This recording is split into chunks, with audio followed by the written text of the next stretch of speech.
Praise the Lord. Mark எழுதின சுவிசேஷம் 5ஆம் அதிகாரம். பின்பு அவர்கள் கடலுக்கு அக்கறையிலுள்ள கதரேனருடைய நாட்டில் வந்தார்கள். அவர் படவிலிருந்து இறங்கின உடனே அசுத்த ஆவியுள்ள ஒரு மனுஷன் பிரேத கல்லறைகளிலிருந்து அவருக்கு எதிராக வந்தான். அவனுடைய குடியிருப்பு கல்லறைகளிலே இருந்தது. அவனை சங்கிலிகளினாலும் கட்ட ஒருவனாலும் கூடாதிருந்தது. அவன் அநேகந்தரம் விலங்குகளினாலும் சங்கிலிகளினாலும் கட்டப்பட்டிருந்தும் சங்கிலிகளை முறித்து விலங்குகளை தகர்த்து போடுவான். அவனை அடக்க ஒருவனாலும் கூடாதிருந்தது. அவன் எப்பொழுதும் இரவும் பகலும் மலைகளிலும் கல்லறைகளிலும் இருந்து கூக்குரலிட்டு கல்லுகளினாலே தன்னை காயப்படுத்தி கொண்டிருந்தான். அவன் இயேசுவை தூரத்திலே கண்டபோது ஓடி வந்து அவரை பணிந்து கொண்டு, இயேசுவே, உன்னதமான தேவனுடைய குமாரனே, எனக்கும் உமக்கும் என்ன? என்னை வேதனைப்படுத்தாதபடிக்கு தேவன் பேரில் உமக்கு ஆணை என்று மிகுந்த சத்தமிட்டு சொன்னான். ஏனெனில் அவனை நோக்கி, அசுத்த ஆவியே, இந்த மனுஷனை விட்டு புறப்பட்டு போ என்று சொல்லியிருந்தார். அப்பொழுது அவர் அவனை நோக்கி, உன் பேர் என்னவென்று கேட்டார். அதற்கு அவன், நாங்கள் அநேகராய் இருக்கிறபடியால் என் பேர் லேகியோன் என்று சொல்லி தங்களை அந்த திசையிலிருந்து துரத்தி விடாதபடிக்கு அவரை மிகவும் வேண்டிக் கொண்டான். அப்பொழுது அவ்விடத்தில் மலை அருகே அநேகம் பன்றிகள் கூட்டமாக மேய்ந்து கொண்டிருந்தது. அந்த பிசாசுகள் எல்லாம் அவரை நோக்கி, பன்றிகளுக்குள்ளே போகும்படி அவைகளுக்குள்ளே எங்களை அனுப்பும் என்று அவரை வேண்டிக் கொண்டன. இயேசு அவைகளுக்கு உத்தரவு கொடுத்தவுடனே அசுத்த ஆவிகள் புறப்பட்டு பன்றிகளுக்குள் போயின. உடனே ஏறக்குறைய 2000 பன்றிகளுள்ள அந்த கூட்டம் உயர்ந்த மேட்டிலிருந்து ஓடி கடலிலே பாய்ந்து கடலில் அமிழ்ந்து மாண்டது. பன்றிகளை மேய்த்தவர்கள் ஓடி இதை பட்டணத்திலும் சுற்றுப்புறங்களிலும் அறிவித்தார்கள்.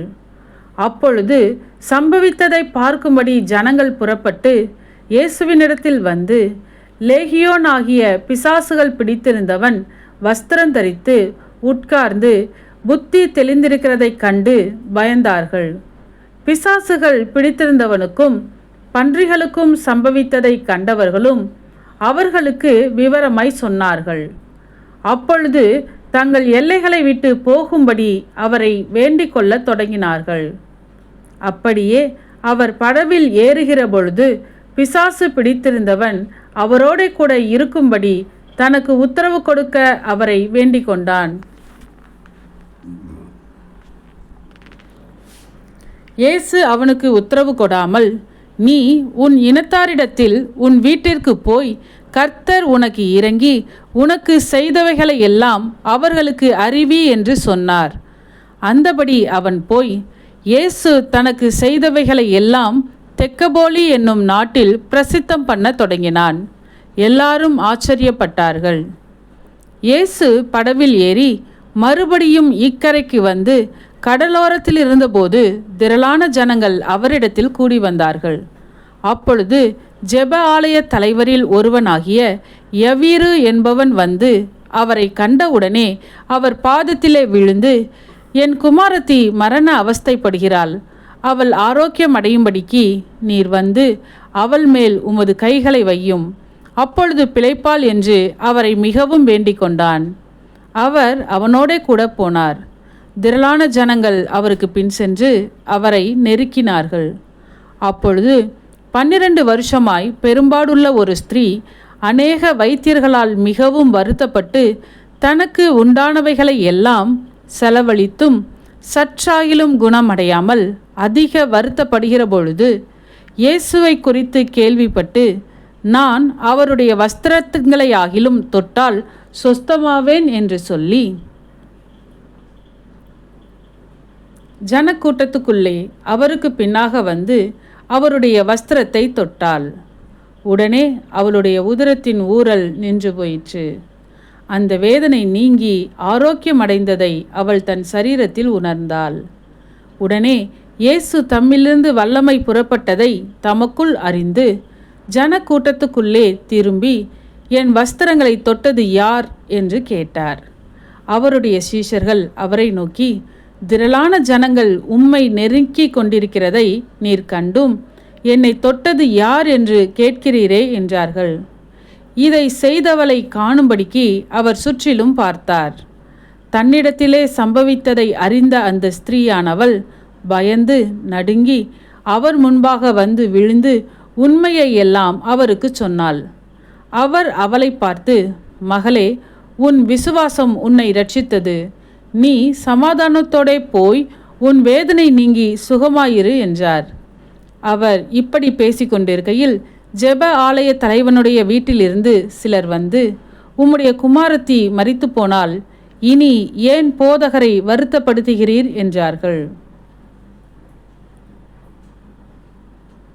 அவர்கள் சொன்ன வார்த்தையை இயேசு கேட்டவுடனே ஜெப ஆலய தலைவனை நோக்கி, பயப்படாதே, விசுவாசம் உள்ளவனாய் இரு என்று சொல்லி பேதுருவையும் யாக்கோபையும் யாக்கோபின் சகோதரன் யோவானையும் தவிர வேறொருவரும் தம்மோடே வருகிறதற்கு இடங்கொடாமல் ஜெப ஆலய தலைவனுடைய வீட்டிலே வந்து சந்தடியையும் மிகவும் அழுது புலம்புகிறவர்களையும் கண்டு உள்ளே பிரவேசித்து, நீங்கள் சந்தடி பண்ணி அழுகிறது என்ன? பிள்ளை மரிக்கவில்லை, நித்திரையாய் இருக்கிறாள் என்றார். அதற்காக அவரை பார்த்து நகைத்தார்கள். எல்லாரையும் அவர் வெளியே போக பண்ணி பிள்ளையின் தகப்பனையும் தாயையும் தம்மோடே வந்தவர்களையும் அழைத்து கொண்டு பிள்ளை இருந்த இடத்தில் பிரவேசித்து பிள்ளையின் கையை பிடித்து தலித்தாகுமி என்றார். அதற்கு, சிறுபெண்ணே எழுந்திரு என்று உனக்கு சொல்லுகிறேன் என்று அர்த்தமாம். உடனே சிறுபெண் எழுந்து நடந்தாள். அவள் 12 வயதுள்ளவளாயிருந்தாள். அவர்கள் மிகுந்த ஆச்சரியப்பட்டு பிரமித்தார்கள். அதை ஒருவருக்கும் அறிவியாதபடி அவர்களுக்கு உறுதியாக கட்டளையிட்டு அவளுக்கு ஆகாரம் கொடுக்கும்படி சொன்னார். ஆமேன். சத்தியத்தையும் அறிவீர்கள், சத்தியம் உங்களை விடுதலையாக்கும். இந்த வசனத்தின்படி அநேகர் சத்தியத்தை அறிந்து விடுதலையாக்கப்பட இந்த சேனலை லைக், ஷேர் அண்ட் சப்ஸ்கிரைப் செய்யுங்கள். கர்த்தருடைய கண்கள் நீதிமான்கள் மேல் நோக்கமாயிருக்கிறது.